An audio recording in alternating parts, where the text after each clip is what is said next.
नमस्कार मसँग आज चाहिँ पिकनिक जाउँ है त म चाहिँ 2026 को जनवरीमा पिकनिक गएको हामी पिकनिक गएको ठाउँ तपाईँहरू देख्न सक्नुहुन्छ यो चाहिँ मस्कटको अलखुद भिलेज हो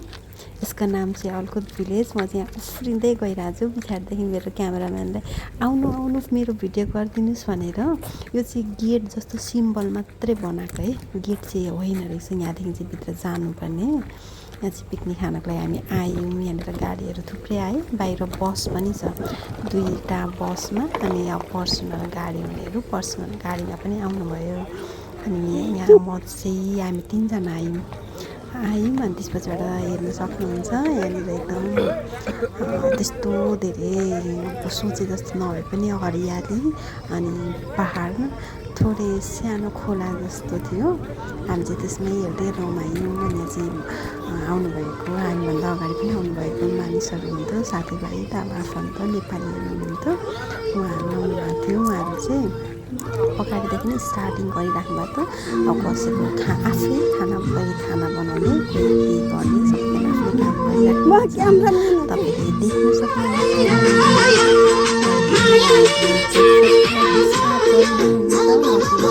यो भिडियो बनाउने भएर ब्रेकफास्ट चाहिँ अलिकति स्किप गरेँ अनि यो चाहिँ त्यहाँदेखि अलिकति बाहिर जाँदाखेरिको सिन यो सिन चाहिँ हेर्दाखेरि एकदम रमाइलो पहाड अनि सानो खोला फाँड पनि मजाको हरियो नभए पनि सानोतिनो हरियो रुखहरू है रमाइलो अब यही त हो नि पिकनिक जाने भनेको त यस्तो डाँडा काँडा नेचरसँग खेल्ने त हो नि अनि हामी चाहिँ यो नेचर एकदम धेरै रमाइलो हेर्दाखेरि कस्तो आनन्द लाग्दो आकाश पनि हुन्छ नि कस्तो निलो राम्रो सफा अनि त्यसको मैले चाहिँ सानो भिडियो लिएँ अनि त्यसपछि त भित्र आइसकेपछि चाहिँ हाम्रो यहाँनिर खाने सामानहरूको लागि हुन्छ नि यो चाहिँ भेजिटेरियनको लागि डिपार्टमेन्ट अब भेजिटेरियन नन भेज हुन्छ नि त सबैको लागि अनि यहाँ चाहिँ हाम्रो दाइहरू हुनुहुन्छ जसले चाहिँ धेरै कुरामा हेल्प गरिराख्नु भएको छ अनि उहाँ चाहिँ हजुर नमस्कार चिया लिएर आउनुभयो दिदी तपाईँ नै पैसा उठाउन आउनुपर्ने भयो अरे कसरी हामीलाई पत्याएन र तपाईँ नै पैसा तिर्न आउनुपर्ने बेला उठाउने आउने बेला भयो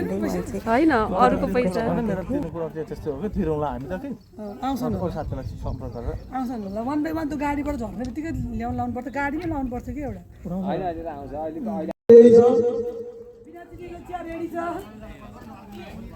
अब चिनी हालेको लिएर आउँछु ल अब चिनी हालेको चिया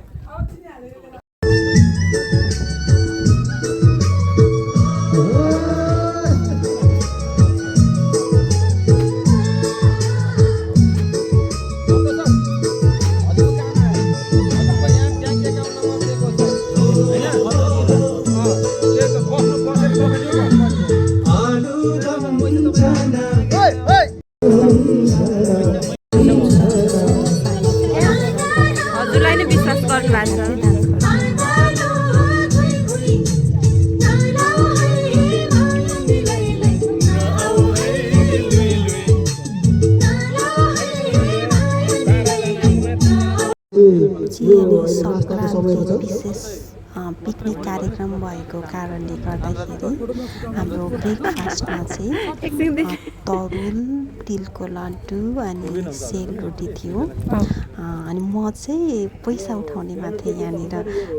पिकनिकको पैसा उठाउनेमा चाहिँ मेरो म थिएँ अब यसो हेल्प पनि हुने सबैजनाले सानो सानो कामहरू हेल्पहरू गरिरहेको थियौँ हामी दुईजना चाहिँ पैसा उठाउने डिपार्टमेन्टमा थियौँ म चाहिँ नाम लेख्ने उहाँ चाहिँ पैसा कलेक्ट गर्नेमा अनि हामीलाई चाहिँ यहाँनिर खाजा ल्याइदिनु भएको थियो र हामीले खायौँ उहाँ चाहिँ पनि यहाँ गफ गर्दै हामी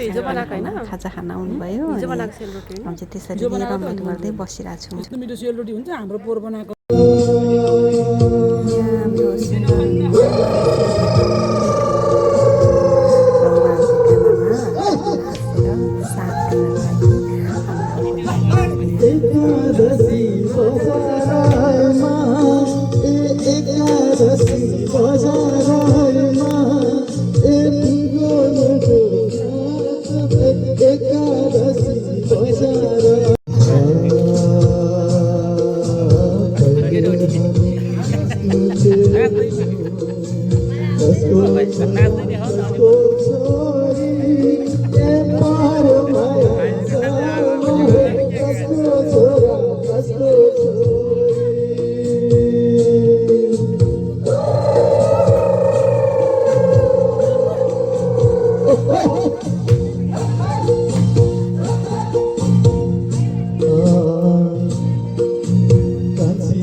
चाहिँ म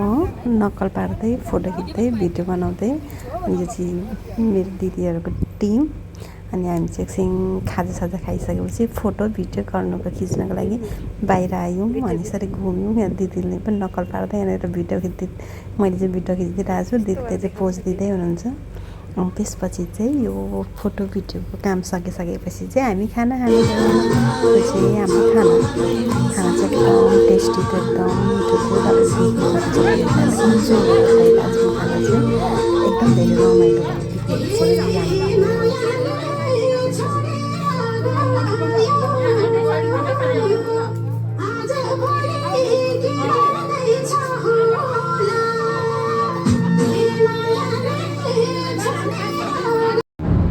होइन अब भाइले न घरमै छोडिदिनु तपाईँले खानासाना खायो आउनुहुन्छ ठिकै छ।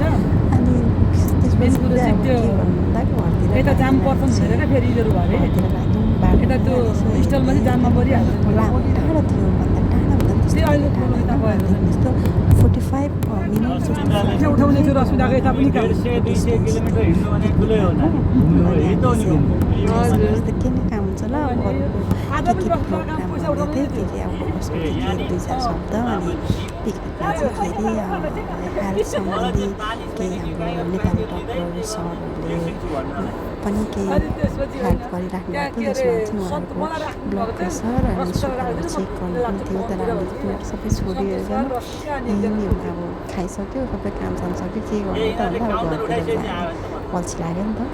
इभिनिङ पनि भइसकेको थियो अनि चाहिँ फेरि त्यहाँदेखि निस्केपछि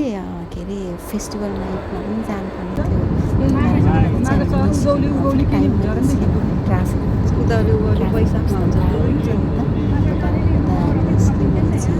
यहाँ अझ धेरै मान्छे त्यता गयो नि त त्यता किनिदियो यता बाटो यस्तो छ